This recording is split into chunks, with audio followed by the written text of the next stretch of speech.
Hello everyone, இன்னைக்கு இந்த வீடியோவில் செல்லோ ஷீட்ஸ் எப்படி கட் பண்ணுறதுன்னு பார்க்க போகிறோம். நல்ல லென்த்தியாக இருக்கிற சைஸை வந்து ரெண்டாக ஃபோல்ட் பண்ணிக்கணும். அதுக்கப்புறமா திரும்பவும் ஃபோல்ட் பண்ணிக்கணும். இதே மாதிரியே ஒரு கோன் மேக் பண்ணுறதுக்கு கரெக்டான சைஸ் வர வரைக்கும் நம்ம ஃபோல்ட் பண்ணிக்கலாம். ஒவ்வொரு முறை ஃபோல்ட் பண்ணும்போதும் நல்லா ப்ரெஸ் பண்ணி கொடுத்துட்டு ஃபோல்ட் பண்ணிட்டீங்கன்னா கட் பண்ணும்போது ரொம்ப ஈஸியாக இருக்கும். லாஸ்ட் வீடியோவில் ஹென்னா பேஸ்ட் எப்படி மேக் பண்ணுறதுன்னு பார்த்துருந்தோங்க. நெக்ஸ்ட் வீடியோவில் டைரி லிஸ்ட்க்கு அப்புறம் என்ன பண்ணுறதுன்னு பார்க்கலாம்னு சொல்லியிருந்தேன். ஸோ டைரி லிஸ்ட்க்கு முன்னாடி இது மாதிரியான ப்ரீகாட் ஷீட்ஸ் ரெடி பண்ணி வச்சுக்கோங்க. இதில் வந்து 3 to 4 டைப்ஸ் இருக்குங்க. Cello sheets, transparent sheet, metallic sheet, design இருக்கிற மாதிரியான செல்லோ ஷீட்ஸ், இது எல்லாமே நிறைய டைப்ஸ் இருக்குது. நிறையா மைக்ரான்ஸில் கூட இந்த செல்லோ ஷீட்ஸ் எல்லாம் டிஃப்ரெண்ட் சைஸஸில் இருக்குங்க.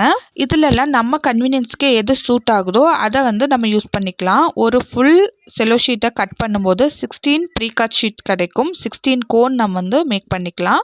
டைரி லிஸ்ட்க்கு அப்புறமா என்ன செய்யறதுன்னு நெக்ஸ்ட் வீடியோவில் நான் அப்லோட் பண்ணுறேங்க. Follow for more details.